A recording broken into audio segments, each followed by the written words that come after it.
Good afternoon, beautiful peeps, and welcome to Chandler Center for the Arts. My name is Mark Roselbo. I am the president here of Chandler, and I'm also the Economic Development Director for the town of Randolph. First and foremost, here in this very special place, you're all welcome and will always be welcome. My fellow artists, writers, poets, musicians, dancers, and singers, this is your place, and Chandler will always be your place. Chandler is a place that encourages expression in all its forms. Our primary role is to strengthen and energize our community, to deepen the cultural and artistic growth of youth, to offer opportunities for people to come together in celebration of the arts, to inspire and cultivate artistic expression and education in the performing and visual arts for people of all ages and incomes. And so it's fitting that we're all here today working with our political leaders that have the courage to speak out on the importance of the arts and humanities in our to our very existence, and collaborating with our artistic leaders to navigate the challenging landscape of how the arts will be funded in the future. We must always be willing to step into the shoes of others, to see the bigger picture from a different perspective, from the perspective of other humans and not machines. Here in the Randolph area, we have hundreds of artists. We value what they bring to the table, and our historic downtown shops and restaurants are full of artists every day and without exception. Artists bring with them other artists and explorers. When they perform here at Chandler and in our galleries, our restaurants, and in our schools and on our streets, people come here to soak it all in. They come to fill up their cups. And when this hall is full, so are our restaurants. When job candidates come to interview for the many quality positions available here, they first drive through our downtown historic town, and they get a sense of the vibe here. And many that have the highbrow notion of living a better life take that job, in part because of our welcoming community, in part because the people in this room that help make Randolph special. So you see, Randolph is indeed the heart of Vermont. So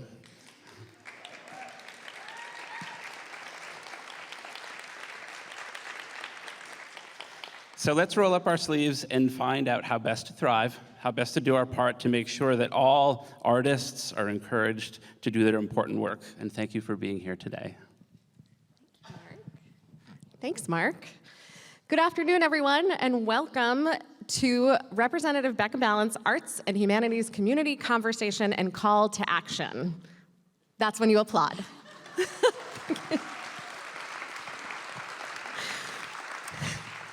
My name is Susan Evans-McClure, and I'm the Executive Director of the Vermont Arts Council.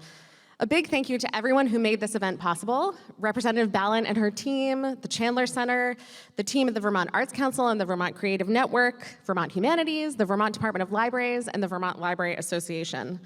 A special thank you to my co-conspirator on all things statewide arts and culture, Christopher Kaufman-Ilstrup, the Executive Director of Vermont Humanities. And a big thank you to all of you for coming out on a rainy Friday afternoon to show your commitment to the incredible arts and culture community here in Vermont. I'm not breaking any news here when I say that there has been a lot going on, much of it really troubling, much of it with some serious impacts both for Vermonters, for our nation, and all around the world. And if we were gonna sit up here today and list all of those things, that would be a long afternoon. Instead, today, we're going to be looking at the real challenges that Vermont's arts and culture sector are facing, but we're also going to take a look at what we can do as Vermonters, as Americans, as a creative community to take action and build for the future. The news has been pretty overwhelming when it comes to arts and culture. First, the dismantling of the National Endowment for the Humanities and the Institute for Museum and Library Services. Just last Friday, the National Endowment for the Arts canceling direct grants to grantees all around the country and many here in Vermont. Also, the president's recommended budget, cutting funding for all of the cultural agencies. There's a lot to take in, and a lot of it has serious economic and long-term and short-term impacts here. At the same time, we've all seen the power that the arts and humanities and culture have to bring us together, to heal, to connect, and to inspire. And in fact, this funding is being specifically targeted because the power that our sector has to bring people together.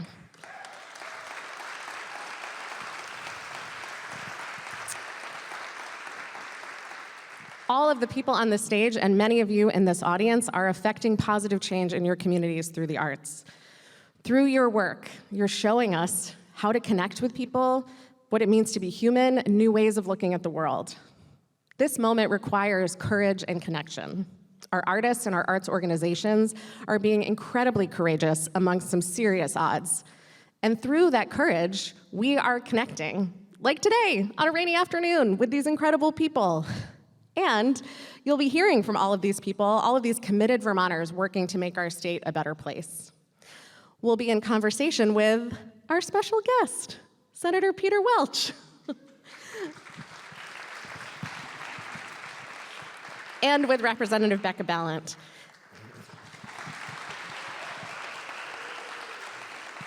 Thank you to Representative Balint, and we are honored that Senator Welch could join us as well. To start things off, I'm going to hand things over to Representative Balint, who has been a national leader in defending the rights of all Americans and encouraging us to understand and use our own power and our passion. Representative Balint.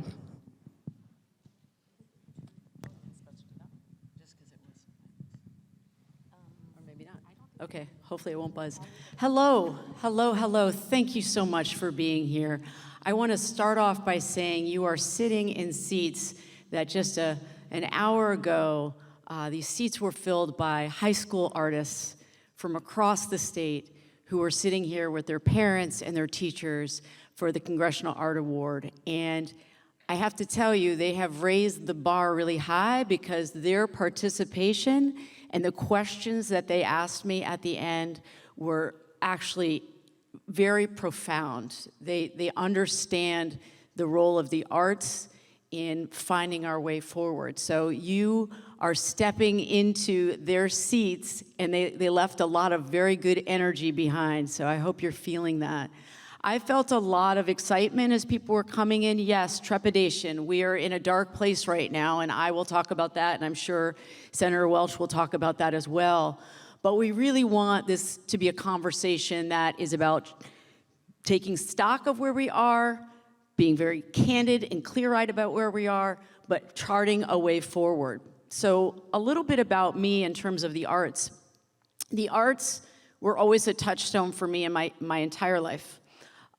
When my grandmother moved in with us when she had ill health, when I was in high school, I wasn't so much worried that I was going to give up my bedroom for my grandmother, but I needed to know that I would still have a place in the house to be able to do my art. And so I had a little corner studio in the basement, and I did a lot of drawing and cartooning and printmaking. And it's still a big part of my life. And then in high school, the performing arts was where I really found a lot of the comfort that I needed as I was trying to figure out who I was in the world. And I still perform. I play music with friends. I play mandolin and guitar. Performed at an event that the Library of Congress put together last year. And I know for me, that the way that we are going to get to a better place in this country is through the arts.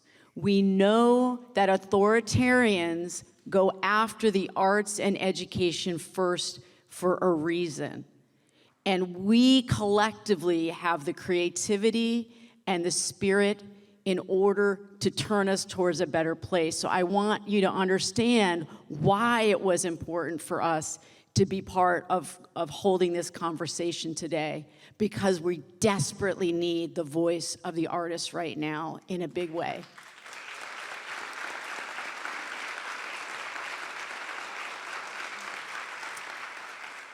The other thing I wanted to just tell you is artists are my people. I am married to a woman who is a lawyer by day, but she is an artist the rest of the time. She has a little circus opera company called Arc Bender's Circus Opera. We have an aerial rig in our backyard. She's trained as an opera singer. She has she is, if she's not lawyering, she is up in the rigs doing her aerial circus opera. And having that reminder every time that I get in my car and seeing, we live in we have a tiny postage stamp of a lawn in Brattleboro. We live in town. The aerial rig takes up most of the lawn. And right behind it is this, our stacks of wood for our wood stove. It's just so Vermont, I can't even stand it. But we talk about the arts all the time. And my mother is a martial artist. She still performs in her 80s. And so I am your people. I understand the importance of the arts, not just in nurturing us individually, but nurturing us as a nation. And so very happy to be hosting this conversation. And I'm curious about all the things that are going to come up. And I'm hoping that we will have a really great, enriching conversation that will give us all hope and some light. So I am a glass half full kind of gal, and in tragedy, I always see opportunity, and I hope that we will feel that way as we are leaving from this conversation. So thank you so much for taking the time to be here with us today.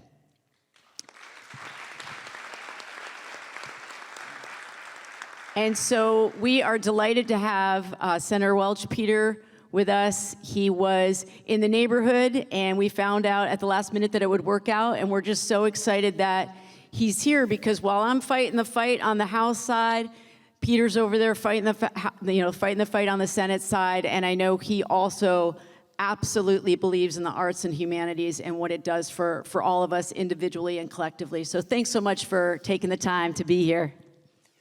Becca, thank you so much. Becca, thank you so much for organizing this. And I saw that Becca was doing it, and I asked if I could crash. And she said, why not? We know you're a senator, and that's kind of sketchy, but we'll let you on. And I also, did you do the arts competition here today? That was started by then Congressman Jim Jeffords. It's gone national, but it's an indication of what has been in the bones of Vermonters forever.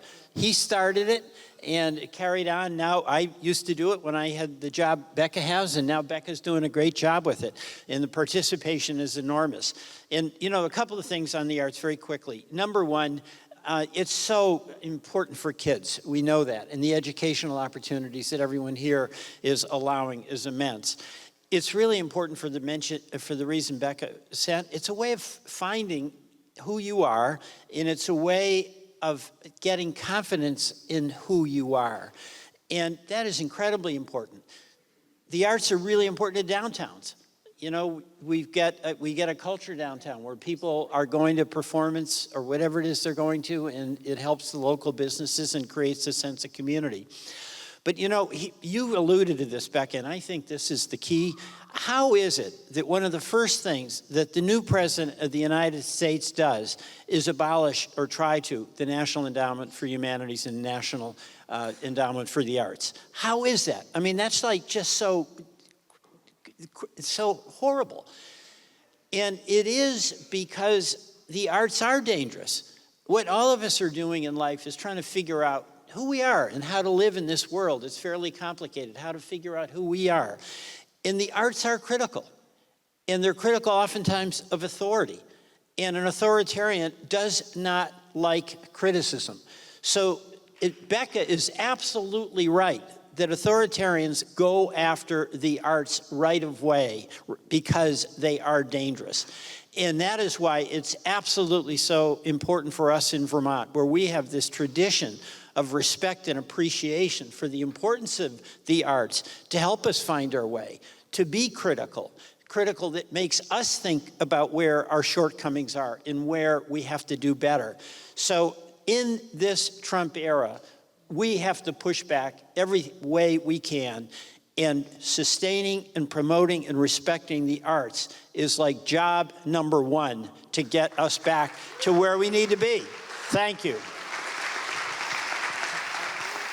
Thanks to me. Yep. Thank you so much, Senator Welch and Representative Balint. We are so appreciative of your leadership on behalf of all Vermonters. And today we have an incredible panel with us. I'll introduce them, and then we'll get to hear a little bit from everybody. So starting all the way down at the end, we have Mary Danko, who's the Executive Director of the Fletcher Free Library in Burlington and President of the Vermont Library Association. We have Jody Freed, who's the Executive Director, I have to say that word a lot because all these people are executives, Executive Director of Catamount Film and Arts. We have Coco Mosley, who's the Executive Director of Middlebury's Henry Sheldon Museum. We have Elizabeth Frascoya, who's the Executive Director of the Governor's Institutes of Vermont. Then Steve Perkins, maybe just give a little wave. So maybe Steve Perkins, the Executive Director of the Vermont Historical Society. Paivan Lukuman, the Executive Director of the Green Mountain Film Festival and Montpelier Center for Arts and Learning. Eric Ford, the Director of Programming Partnership at Vermont Public. You may have seen him. You may see him on TV at the Made Here films as well. And Rose Friedman, the founder and Executive Director of the Civic Standard in Hardwick. So let's hear about it. Let's hear about how you're facing this moment. I think just based on order, maybe if we'll start with Mary down at the end. And Mary, we know that libraries in Vermont and around the nation have been really impacted by the ending of IMLS grants. Libraries, they're the backbone of our rural communities and our downtowns. They're about way more than books. They're the foundation of our little d democracy. So can you talk about how Vermont libraries are being impacted and how they're coming together to respond? Sure, it's been a lot. It's been going on, since 2016 with the challenges on our books and our programs and our displays. But, as the Vermont Library Association, we try to be really mindful of the legislation that is out there and support when that's happening. Last year in Vermont, there was some great legislation that helped us with our collection development policy. We were excited when Attorney General Charity Clark filed against the Trump administration about the IMLS cuts, and so we stepped up and said, how can we help? Can we write a letter of support? I'm happy to say that judgment came down yesterday in favor of IMLS. However, we are always vigilant about whatever the next budget year is coming and how we have to advocate in that way. We go to protests when we can. We support each other. We really are starting to think about the erosion of democracy that you alluded to. As you said, the erosion comes in is attacking all these cultural agencies that are about bringing us together, right? Which is about connection, which happens at our libraries. But as libraries, we're also very concerned about the Constitution right now and freedom of speech. Freedom of speech lives on our library shelves. And so, thanks. We have really deep concerns, and so a lot of libraries are stepping up and doing programming on that and having our communities understand that connection. It's great. That's great. It's great. I just envision a protest full of librarians is one that I would not want to mess with. That sounds very serious and dynamic. And I so appreciate the work that the Vermont Library Association has done around connecting networks, especially our most rural networks. So another example on stage, and feel free to jump in, either one of you, at any point, but I'll direct to these folks and you two can jump in. So Steve Perkins of the Vermont Historical Society, can you talk a little bit about those rural networks that the Historical Society has your buildings, but you're really working statewide, and what have the IMLS cuts meant for you? Yeah, absolutely. So Steve Perkins, Director of Vermont Historical Society. I think everybody knows about our rich collections that you can come research, but More than half of our operation is providing support both in classrooms and teaching children how to be good historians and thinkers and thinking of all stories and perspectives and all sorts of wonderful things like that. And also supporting 191 local historical societies and small museums around Vermont, vast majority of which are volunteer organizations, and working with them to, again, understand how they can best tell the stories of their local communities, how they can preserve their collections, how they can be inclusive in the story that they tell of Vermont to build better communities. And we were recognized nationally for that last year. So IMLS, which you all know, was on the chopping block, and all of the grants to museums were rescinded a month ago. We were one of only 8 organizations in the country that was awarded a workforce development grant because of the work that we're doing with the local societies and small museums in Vermont in working on how to be a great museum, how to represent your community in all the ways that we all understand that to be here in Vermont. So that grant was cut, and we had to lay off an employee that was doing that work. So that's the immediate impact of those cuts on us. We had some donors step forward, not that they should have had to do that, but step forward to allow us to continue the program through October. But I'm also here to say that we will continue to do that work. It's part of our mission. It's part of what we do. We have a set of values for the Vermont Historical Society, and one of those values uses the words diversity and equity and inclusion, and we're not changing that, and we're doing that.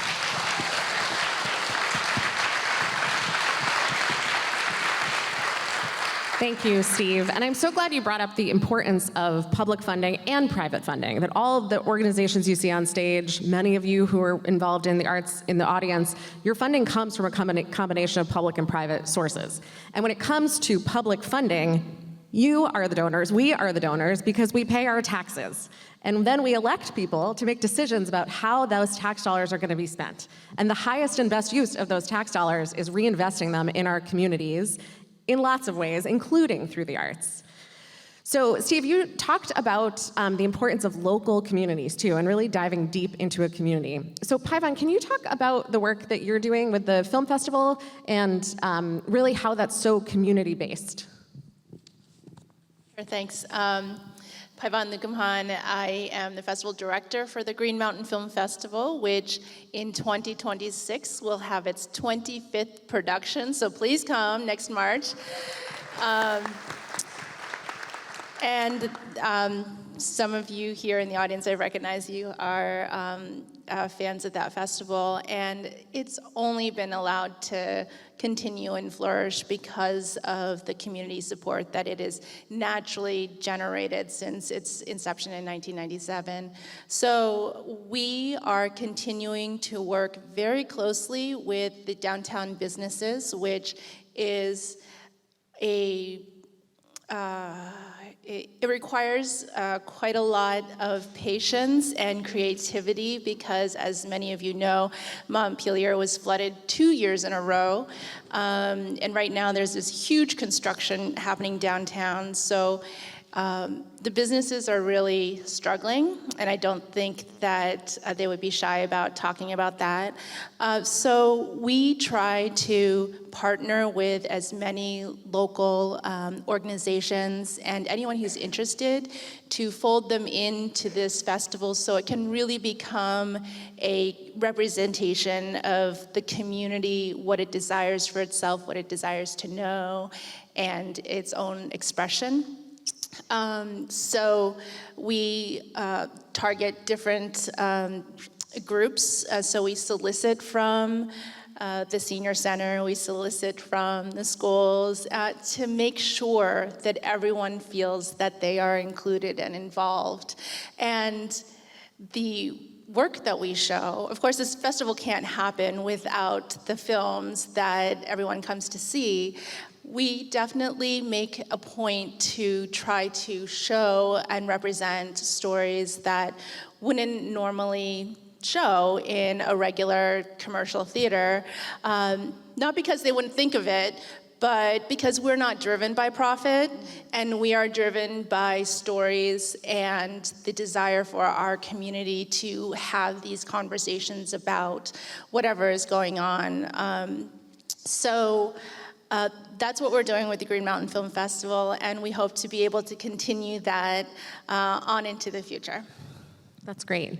And that importance of storytelling is something that is one of the real powers of the arts, right? To help us see ourselves, to help us see other people.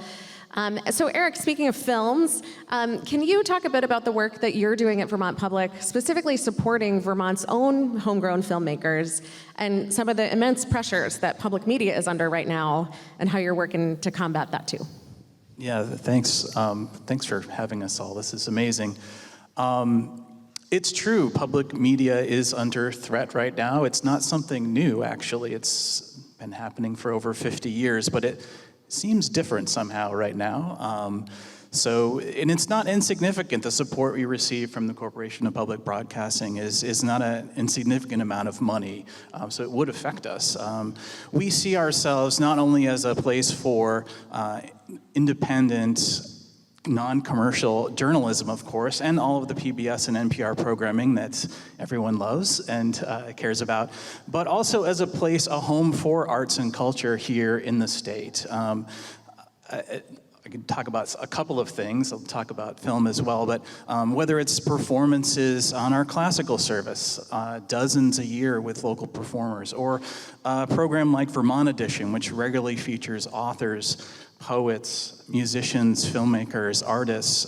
Just this last month, we had several Vermont poets for Poetry Month. So another example of the way that we're helping to support the creative economy here in Vermont. As the producer of the series Made Here for the last 9 years, present documentary films from New England and Quebec. And I was actually running some numbers just to see how many Vermont films, over 250 Vermont films we've broadcast in the last 9 years, which feels pretty great. And we've given out over $200,000 in licensing fees to be able to do that too as well. So we're very committed to not only supporting the exhibition of work here, but also helping to support the economy so that people can stay here in the state and continue to share their work with everyone here. And so we hope to continue doing that. We're going to keep fighting as we always do, and yeah, we're not going anywhere. Yeah, that's awesome. So those local homegrown stories, the Sheldon Museum has an incredible example of a local homegrown story that you're bringing forward in this time of division as a way to really connect with students, with your community. Can you tell us a bit about that? Sure. Coco Mosley from the Sheldon Museum in Middlebury. Thanks so much for having us and hearing our stories today. So the Sheldon Museum has been engaged in a multi-year project to reimagine the museum and share new stories that have been undertold in the history of Vermont. And as part of that, one of the stories that we are really committed to sharing more broadly is the story of Charity and Sylvia. They are often recognized as the oldest on-record LGBTQ couple in the United States. And they lived in Weybridge, Vermont in the early 19th century. The Sheldon we're incredibly lucky to steward their archival collection, which includes these tender love poems, this beautiful, delicate double silhouette they have where they braided their hair together in a heart around their images. And so one of our big projects with Charity and Sylvia is to really grow the educational opportunities related to this collection. So through funding from Vermont Humanities, 2 grants last year, we were able to launch our pilot curriculum, which is called Charity and Sylvia, Identity, True Love, and Community. It's an open source curriculum available on our website for any educator to use. And it invites students to be curious historians and to delve into the archive, not only to learn about Charity and Sylvia, but to learn about who they are and to learn about where we're going and who we want to be. And one of the things that the team at the Sheldon, that we really remain committed to is, a commitment to recognizing that LGBTQ plus history and stories and relationships are a, foundational part of this nation's history.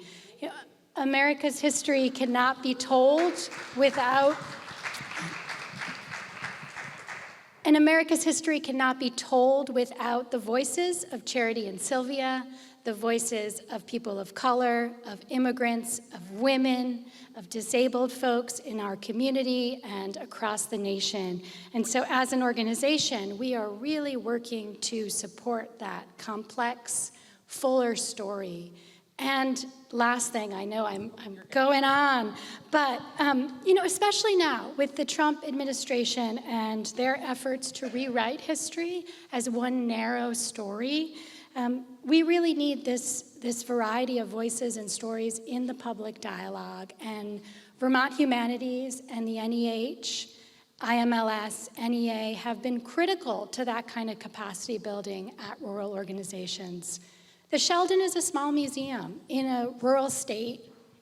We don't have the kind of fundraising capacity or large endowments to support this work without the support of the taxpayers and the federal programs that are, come through Vermont Humanities and the Vermont Arts Council. Thank you. Thanks.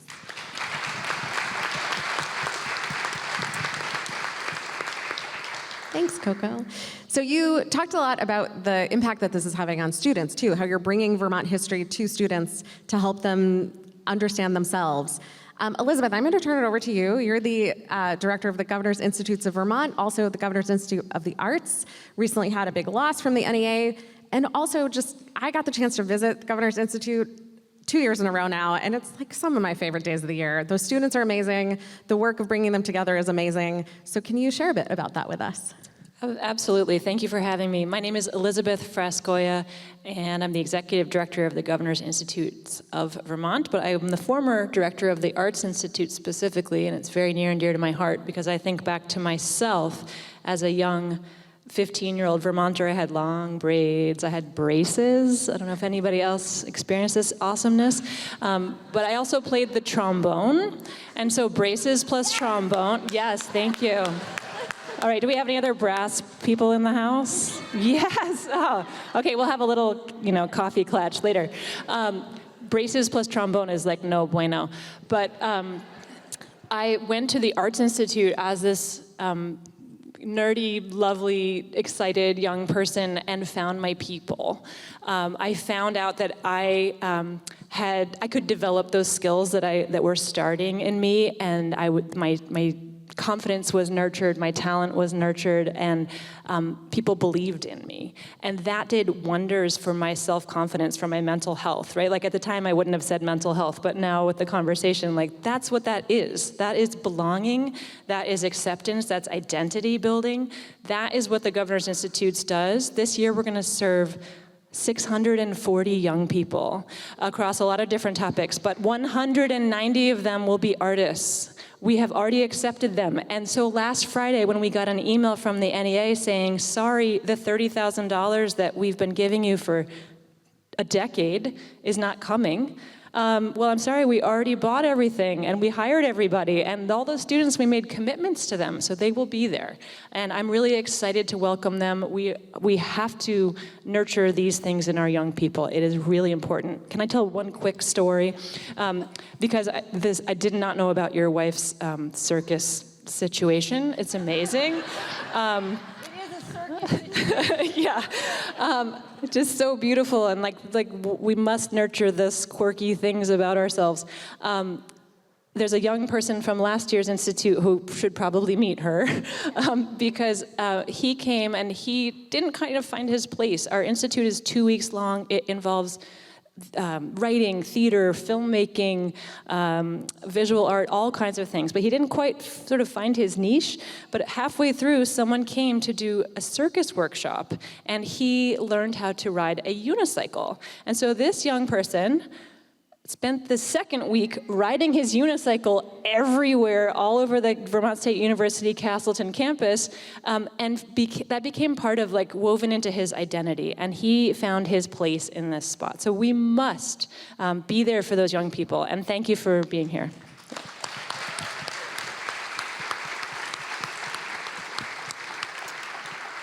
And that idea and necessity of finding your place, it's not just for kids, too. Rose, can you talk about the work of the Civic, really, and what you are doing so incredibly in Hardwick to find belonging for everyone in your community to come together through the arts and culture? My name is Rose Friedman, and the Civic Standard is headquartered in the former newspaper office in the center of Main Street in Hardwick. We are a small cultural community center, is what we call ourselves, based really in the belief that there should be a cultural office on the main street of every town in the state and in this country. But I waited about 40 years for the government to figure that out, and then I just decided we're gonna go ahead and do it in one town, at the very least, so that I would get to experience what that reality would look like. I think that there is a tremendous amount of magical thinking and imagination that's required to make art and to support culture building work. And it's sort of the power that we have is to be fantastical and to do things that don't make sense. Certainly don't make economic sense. They don't make logical sense in the sense of the logic of the empire, but they make sense in some kind of really deep human way that people recognize sort of beyond words, beyond theory. So when we do things at the Civic, I often am shocked by how quickly people understand what we mean in a deeper way. Like an invitation to be part of a program, sure, there's the actual program that's happening, but people understand deeper down what's going on. I'll just tell a very quick story because there's many programs we run in many different locations in town, which is by design. What we're trying to do is reach people across difference, which, you know, Hardwick is a town of 3,000 people, but there's a lot within that 3,000, and there's a lot of ways people don't see each other. People are invisible to each other. So how do we actually share cultural experiences and become visible to each other is a lot of what we're grappling with. A few years ago when we were starting out, you know, I've for years looked at my community and looked at the people in it and wondered, why doesn't that person come to the show at the townhouse? Or why hasn't that person signed their kid up for the camp yet? And so this organization is sort of a roof for like considering that question in a really deep and intentional way. At the beginning, there were these boys that ride their skateboards up and down Main Street to the chagrin of every driver. It's a very intense relationship between them and the drivers on Hardwick. So what happened was I just opened the door one day and I was like, hey guys, you should come in. I've got cookies inside, which is so creepy to do that, but it's okay.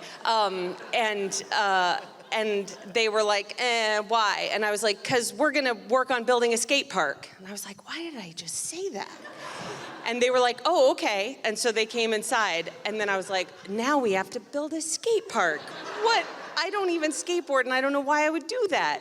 But then began like years of commitment to seeing that through because they kept showing up for meetings. And then they were like, are we a cooperative or a collective? I think we're a collective. Okay, now we're a collective. So everybody's gonna have equal say in how this works. And how are we gonna possibly do this? Well, we should start fundraising, even just to buy snacks for our meetings. So we made sweatshirts that say Hardwick Skate Park Collective, and we sold a bunch of those, and they kept coming. And then after a while, I mean, we had meetings with the town and the school and whoever we could have a meeting with. We found a skate park builder who lived in town who got interested in the thing. We started writing grants for some support, but it was like, where is this thing gonna go, and insurance and all stuff. And then I could feel the energy of the kids waning, because this is a project that was gonna go beyond their time in town, likely. If they leave after high school, they're not gonna see this to fruition. So I was like, we gotta build something fast. So we started to get the plans together to build a portable mini ramp. And we've spent the last several months trying to figure out, where's that ramp gonna go in town? And everybody has said no. And our insurance agent was like, we're not covering that for you. And it got to the point where we had all the materials that had been dropped off by the hardware store in somebody's backyard. And I had the carpenters volunteering their time, and I had the boys signed up, and we had the cookies and everything, and I didn't know when we built this thing where the heck it was gonna go. So I called the town manager at 6:45 in the morning last Saturday. So sorry. In a complete anxiety panic, like, what's gonna happen? Should I send it all back to the hardware store? And he was like, this is what public projects are. You gotta do it. You made a commitment to the kids, you made a commitment to the town, you have to see it through. I'm gonna figure it out. And he called me back later that day and said, fire chief said it can go behind the firehouse, the town is gonna take care of the insurance. Done. Amazing. Amazing. So that's all relationship building. That's not big money, obviously. We're bottom feeders. Like, the stuff hasn't hit us yet. We know that it's coming down the pike for us, but we also know that, like, we are always doing this, completely chaotic, last minute, make it work, put a Band-Aid on it, you know, tie it together with duct tape. However, we shouldn't have to do that. We should never have to do any of this. None of us should be spending as much time as we spend on grant reports. We should be doing our magical thinking and building universes. And I like to just try and think beyond all of this stuff and hold this image of the cultural office on Main Street that is paid for by the federal government and not paid for by scrappy grants all pasted together. Thank you, Rose.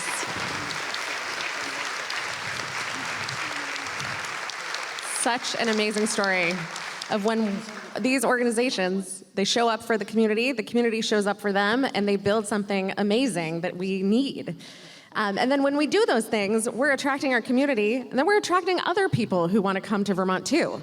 So I'm going to turn it over to Jody and ask you if you can talk about what's happening in Vermont. Sometimes we say in Vermont, oh, we're just a bubble, but we are not. We are part of a nation. We're part of an international community. We have an international border right up north.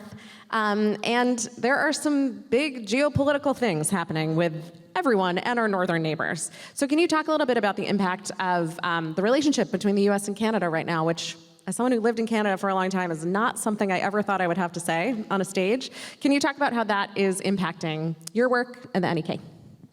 Sure. So Jody Freed, Executive Director at Catamount Film and Arts in St. Johnsbury, and tomorrow is our 50th birthday.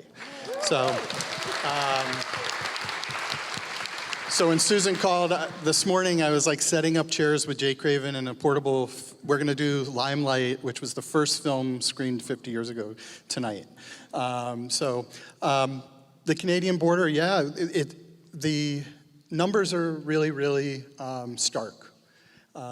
Conversation with Heather Pelham at the Vermont Department of Travel and Tourism, we're looking at probably 30 to 35% impact in this coming year. The Northeast Kingdom is going to be disproportionately impacted by that. In the last 24 hours, I reached out or was in meetings with folks from the Northeast Kingdom Chamber of Commerce, the ski areas. I spoke with Steve Wright up at Jay Peak.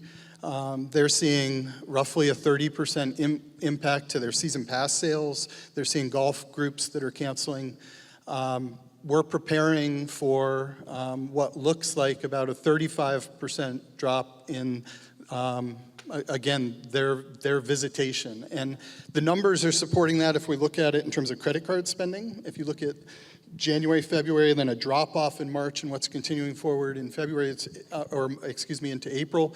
We're seeing the same numbers if we look at it in terms of the border crossings and then the recrossing back in the time that people are spending. And there's also been polls that have been done where they're reaching out to just see the comfort level within our Canadian friends. And over 40% right now are saying they don't feel welcome in the US. And over 30% are indicating that they are going to be unwilling to cross that border and spend funds where they have in the past. For us, that's tremendous in the Northeast Kingdom because while it's 30% statewide, it's 30% for us. In terms of the overall impact, it's huge in the Northeast Kingdom. We're dependent on it. Places like Kingdom Trails, the ski areas, and then the ripple effect through all of the surrounding businesses. So that's the reality. That's what we're facing. There's no short-term solutions that we see in sight. As it's starting to settle within us, we're looking at this as a longer-term issue, and then the question becomes, what's the action? What do we do about it? And so at this moment, what we're doing is we're really trying to look at how can we be more welcoming in terms of our product? How do we create something, whether it's offering things on par to try and counteract the tariffs, whether it's hanging Canadian flags, creating a welcoming environment for the folks, make sure that they know when they come here that they're welcome. But the second piece of that is how do we get the word out about that? How do we spread the word? How do we create some sort of a new reality there? So this is where the power of the arts and where we're bringing people together. We have a tremendous amount of organizations in Vermont. In the Northeast Kingdom, we have a high density of events in the summer. And so we're trying to come together around those and create opportunities that we can bring forward. So how do we create an event where we break bread, we have the food, we have the recreation, we have that arts component, and we welcome folks to come into our community, whether they're from Canada, and specifically to this question, or from other groups that we can bring in, perhaps that haven't been vacationing here as much. And I have a couple of examples I'll just share with you. We work with different organizations in the Northeast Kingdom and private business owners, and we last, I think 2 weeks ago, we had our advisory council meeting. And our advisory council is made up of business CEOs, of librarians, of educators, superintendents, principals. I mean, we have people across all different spans. And we asked the question, in this moment when things are so difficult, should we be pushing forward or should we be pulling back and battening down the hatches? Should we be getting prepared? And universally across all of those different sectors, what we heard is that the arts need to be pushing forward and leading. That right now, in this moment, that the need is across sectors. There's nobody being spared. And we are the glue that holds so many of these communities together. We are such integral parts of the weaving of the rural community and landscape. And so we need to be right at the forefront there and with their support. And I think for all of us, a point of action is where do we have those relationships outside of our traditional nonprofit or public? Where can we look to the other sectors? Where can we look to folks that are benefiting because of the things that we're doing to be there as advocates for us and to push forward in a very different time. So that's going to be a pivot for us. It's going to be a change for us. But leaning into our strength right now, I think, is going to be just absolutely critical for the state of Vermont and really for us as a country. At the end of the day, arts, culture, and creativity are at the heart of almost every community you go into, whether it's a city block in an urban area or it's a rural, small village like Hardwick. Right at the center of that, the interconnective tissue that's holding that together from the civic and the economic standpoint is arts, culture, and creativity. That's great.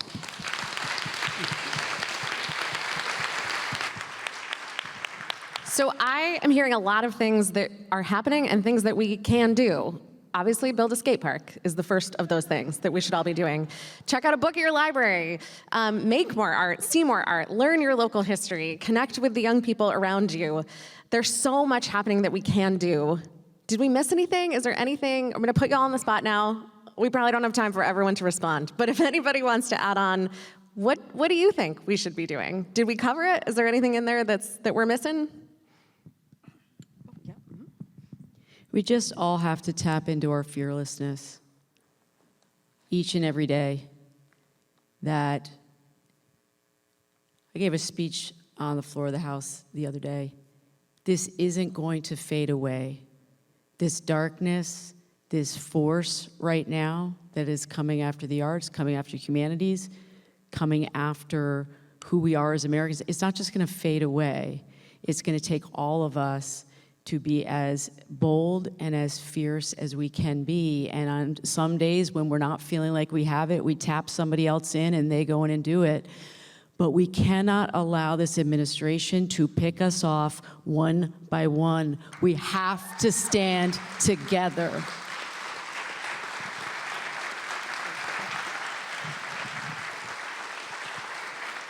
Thank you.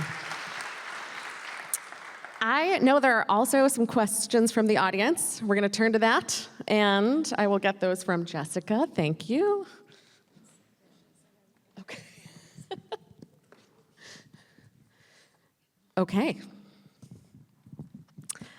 All right, so these were, thank you all for your great questions, that we've gone through them, kind of collated where we can.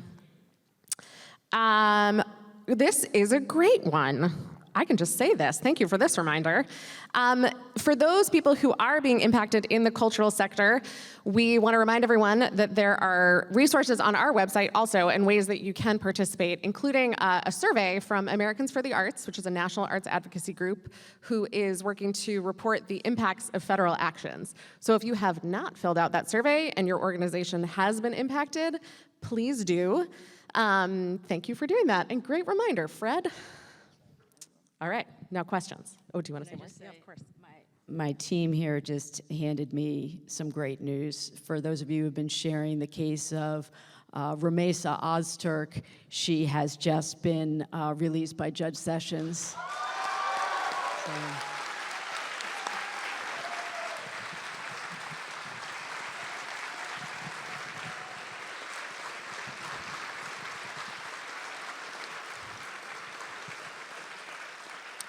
Thank you. Man, because when we push back and work together, there's nothing we can't do. Thank you. Okay, so this is from someone who is presenting performing arts at a higher education institution, and we can open this up to anyone. I think these questions are mainly for the senator and the representative. There are layers of concern in this higher ed institution about executive orders concerning the arts, foreign nationals, DEI, gender. For an organization that is committed to moving forward, how would you both suggest that we can go about understanding, reacting to, and making decisions about how to operate in this executive order worldscape that we're in? You know, what Rose said, I think really is right. It's full speed ahead. You don't have the support that we're entitled to have from our federal government with your taxpayer dollars. And I think Becca, regrettably, is clear-eyed that we've got a new administration that's on a rampage. This is totally different than the first Trump administration, where there were some moderating, tempering voices. We've got folks who are fully and completely on board and are acting in very arbitrary ways and abusing power every single day, and that is the method of operation. So it's not going to get over easily. On the other hand, accepting that reality is not accepting what the outcome has to be. That's where we continue to have agency and have to help one another. And we're seeing good news that we just got from a Vermont court, from a young woman who was arrested by masked agents in Boston and then sent to Louisiana, where the hope was she'd be gone forever. But we got her, the lawyers got her back, and then the judiciary came and did its job. So, you know, day by day, we've got to keep fighting. But on the arts organizations, it's so heartbreaking for Becca, right, and me. You know, we're excited when there's a grant that comes back to help you do your job. And it's a really important job because it's like a commitment to our kids and to our community and to our future. And why shouldn't there be our resources, your taxpayer dollars, on a steady basis, giving stability so that you can follow through on the commitments you make and take advantage of so many people who are willing to volunteer in your organizations or work for a lot less than they could be paid elsewhere. But the fact that it's a harder job to do actually underscores that it's a more important job to do. So can we get the community support? You know, can we get government officials like your wonderful town manager in Hardwick, who just find a way to help when you've got a community that includes everyone from the person who initiates it, like Rose, to those kids that are outside. And the last thing you want to do is any work, but the first thing you want to do is work if it means we get a skate park, right? So the work is more important than ever, even though it's more difficult than ever. So the other thing I would say is, I know that there's a real tension right now with organizations and certainly institutions of higher ed, of this sense of like, I don't want to draw attention to myself, I don't want to be a target. And I always say, there are some organizations that have a little bit more cultural capital, have a little bit more privilege, that in this moment need to be doing more. They need to be having that full-throated, clear-eyed commitment to preserving programs, because there are other organizations that need them to stick up for them. And so I will say it again, this administration knows we pick people off one by one, we pick organizations off one by one. So I was talking to an institution of higher ed, I said, you have to reach out to the other institutions of higher ed, not just in Vermont, but in New England and across the country. You must speak with one voice, because you're all losing out. And I know it's tough. It's tough to figure out how do you get your board on board, your faculty, all of those things. But I can tell you, if we don't stick together, we will all suffer terribly because of it. And right now, the person that is really a hero for me is the governor of Maine, who she said to Trump, I'll see you in court. And she won. And she won. And people thought that she was wrong to stick her neck out, but she was not. And we need more of that. Thank you. This next question is one I bet you both have heard a lot recently as members of Congress. I know you're both not in the majority party, and what we hear a lot when grants are canceled, when things happen, is, but isn't this illegal? Why isn't Congress doing something about this? You can talk about that specifically to the arts or kind of on a broader scale, but when people ask you that, what is Congress doing? What do you say to them? Depends what kind of mood I'm in and if I'm sober, okay? Look, we're fighting as hard as we can. Your delegation is fighting as hard as we possibly can. And couple things. We, as members of Congress, we don't have standing to sue. And a lot of people don't realize that. We can't bring cases, but we are working with outside partners at every possible opportunity to bring those cases, and we're winning a lot in the courts. If you're not following the work of Democracy Forward, I encourage you to do that. Skye Perriman is the head lawyer there. They're handling a lot of the cases against this administration, so please follow their work. A lot of the work that we're doing, you will never see on TV. You will never see it on social media, but the work is happening. And there are certainly those few things that break through that you can point to, but it is the day-to-day work we're doing in committee to fight for these programs, to fight our colleagues who seem to have lost their way in every possible configuration. And so I know it's tough in this moment when there's so much anxiety and fear to tell you the work is happening. We're using every possible lever. And the part of the problem is the ecosystem of information is completely and totally stacked against Democrats right now and independents. And I won't break it all down for you because we don't have time. But I need you to understand, for every one person that you see on TV, a Cory Booker or a Jasmine Crocker or AOC, there are 20 more on that day who did something consequential and profound that you're not seeing. And our battle right now is how to push through this ecosystem of information that is not covering the stories of what's happening on Capitol Hill.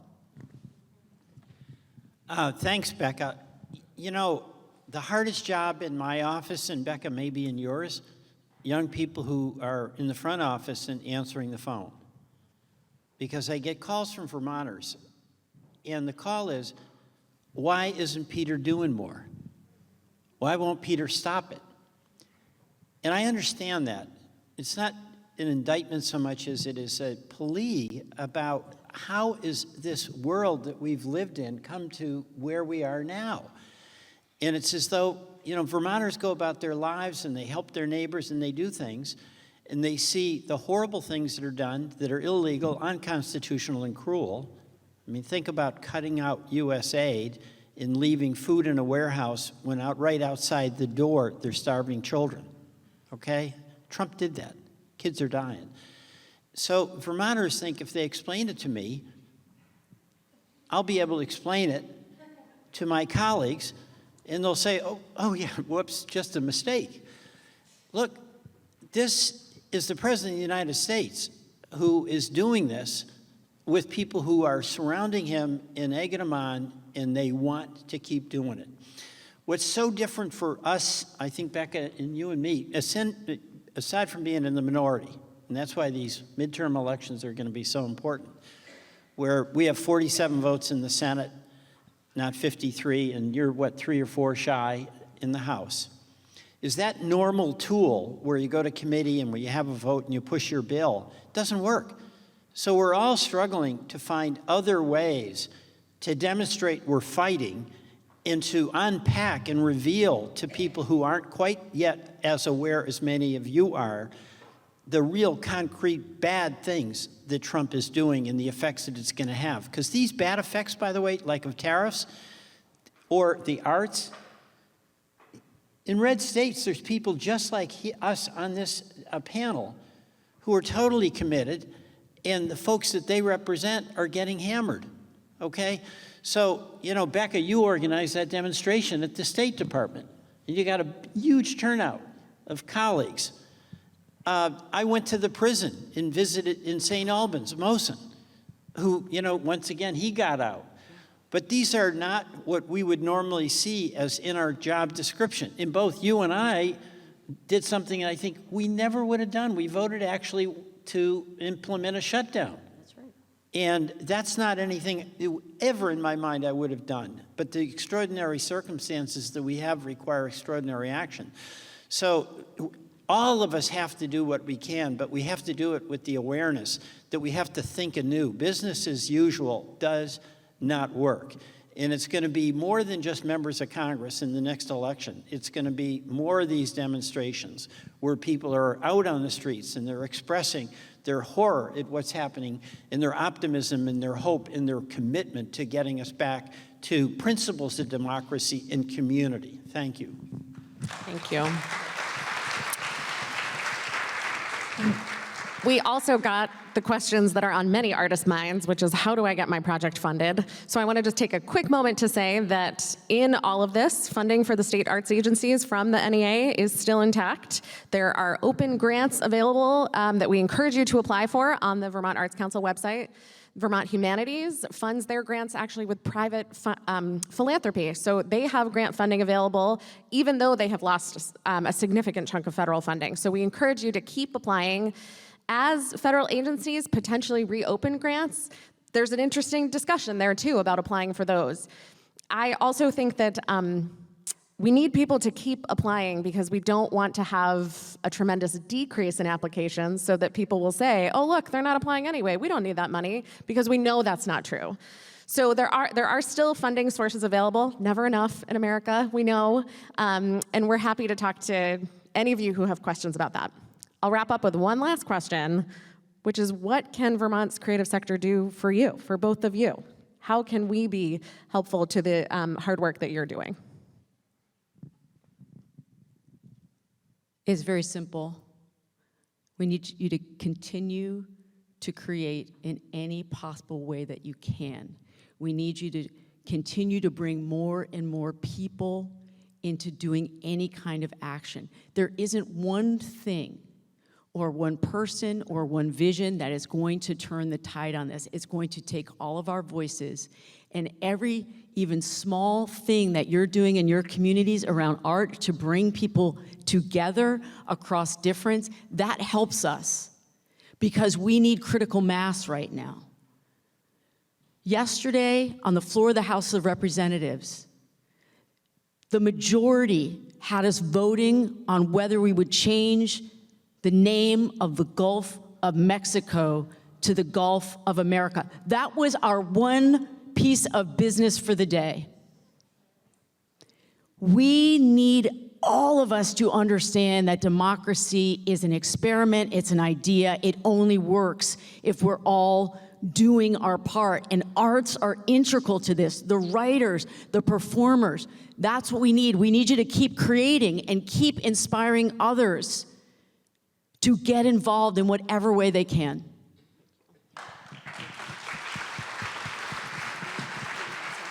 All right, well, I'm going to turn it over to Senator Welch for some closing remarks. Any last words for us? I just, Becca, you said it well, really well. I also really appreciate you convening everyone and allowing me to be part of this, and it's so wonderful to be with you. The only additional thing I'd say is your work matters. You know, those kids that come in, they're no less in desperate desire to do something and find themselves today than they were yesterday.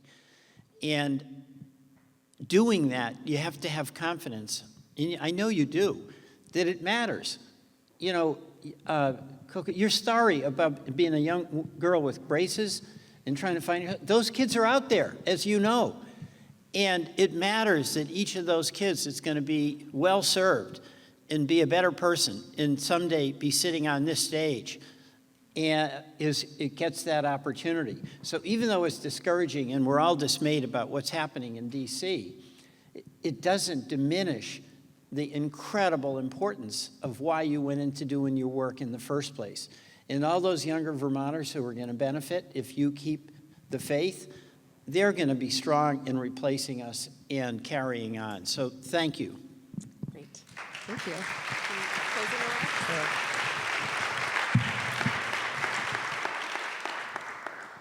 So early on in my tenure in Congress, my chief got a call from the Obama Foundation, and they said, would your boss be interested in meeting with Barack Obama?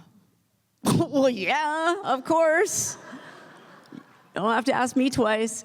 I thought it was going to be a photo op. I thought it was going to be, we're all going to get together, he was going to take some pictures and be done with it. He spent an hour and a half with us, a small group of new members of Congress, and we could ask him anything. And the only rules were we couldn't post about it. We couldn't upload things to social media. But what came out of that conversation for me was a North Star, and he said, we have to get better about telling stories. All of us. We have to tell more meaningful, consequential stories that connect us. And this has been a theme for almost every single person who spoke. You're in the business of, creating stories, telling stories, sharing stories. That's what we all have to be doing in earnest. And Rose, something that you said, the chief said to you, you made a commitment to these boys, you got to follow through. It occurred to me that that's what we're all doing right now. We have made a commitment to each other by being in this conversation, by understanding that we're going to continue to invest our energy and our talents into art because it's a commitment that we make to each other to continue to inspire and give each other vision and give each other hope when things are so dark.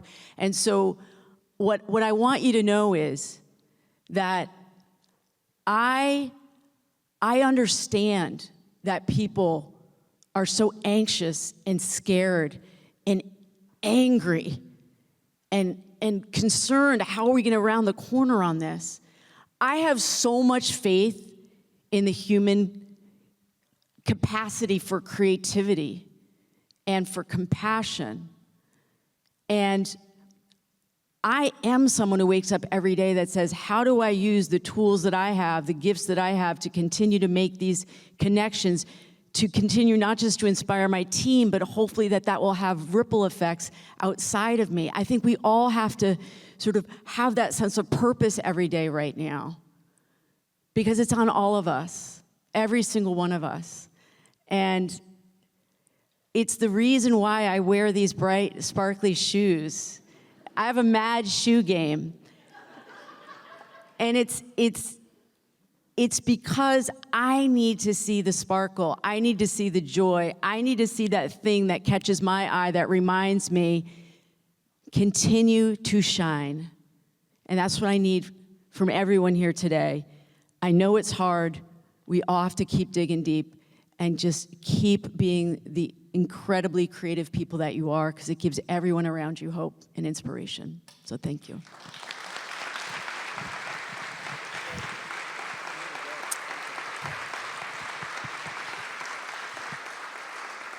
All right, so we have talked about the arts for 1 hour and 15 minutes, and we have not actually seen any art. So that is the cardinal sin of arts presenters, is that we just talk about it, when really we need to experience it.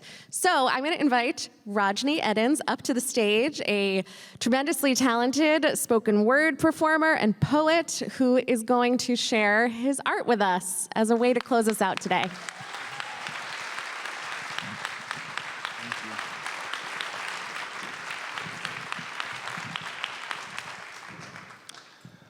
Blessings to you all for who you are and for all you do.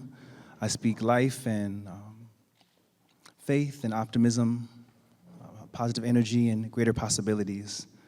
This piece is called A Call to Artists, Calling. Calling all artists, makers of art and those who trust in its value as sacred, the makers of new worlds, tenders of the fires of imagination, shapers of nations and realities, cultivators of what life can be. We need your magic, your steadfast, unapologetic refusal to give up hope in the fantastic, especially when things get drastic. Calling all artists, lovers of music that plucks the heartstrings, celebrators and honorers of life and new things and all its many facets and how we do things. Calling all beautifiers, awakeners of human conscience, seamers and weavers of our tapestry of stories, the one we all have a thread in. Calling on providers of soft landings for childhood, makers of what can be into being, definers of the possible, and fiery defiers of the impossible. We need your shoulders to the wheel. We need that childlike stubbornness, strong as steel, that refuses to leave the playground, that says we will find a way to give faith and hope and love and freedom sway, that we will find a way to bless our children to see brilliance in the light of day, to use the very tools that imagination creates, to safeguard art that breathes into our hearts new scapes, rebirths our world with deeper worth, new forms and shapes. Yes, calling all painters, poets, potters, put your pens to the page, shape the clay of this land. We need your undivided attention, your unrelenting commitment to the notion we are worthy of redemption. We are calling on the spirits of those who made a way out of no way, this way, the finders of lost paths, the openers of new dimensions, crafters of community. Flood this place in time and space with color. Let not the drab and stoic march toward hopeless defeat take away our dancing feet, our singing voices, our songs. Our song, sung in unison, is calling. We are calling on bigger ideas than war and attacks on the poor, and the banning of books and lauding of crooks, and the telling of lies and cultivated despise, and the trampling of rights and the gambling of plights. We are calling on your heart and your hands and your mind and your stance. Say calling. On you to visualize a vision bright enough to bless your great-great-great-grands. Yes, we are calling. On you, on we, on us being free to heed this in unity in our shared calling. Calling. To break free from collusion with silence and a xenophobic craze. Calling. Past confusion and violence to let love have center stage. Calling. Your empathy, your energy to leave apathy and antipathy behind. Calling. For your spine. Calling. To put your behind on the bottom line, calling like never and more and then ever than before for your righteous core, clever to endeavor to soar, calling on believers in our allegiance can bring miracles forth from a spiritual source that also brought these lyrics to course, calling on your blood and your bones and everyone in your home and everything that you've known to come calling.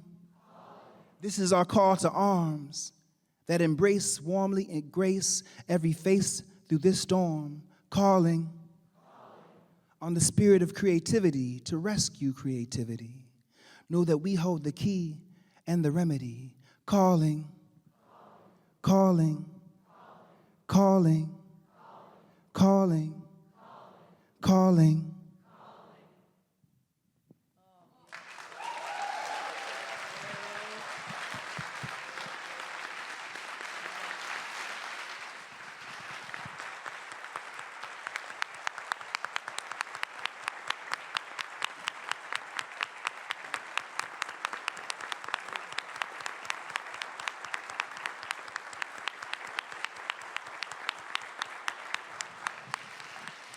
Thank you, Rajni. Thank you to Senator Welch. Thank you to Representative Balint. Thank you to our artists and our creators and to all of you for coming today. And get out there and make some art. Thank you.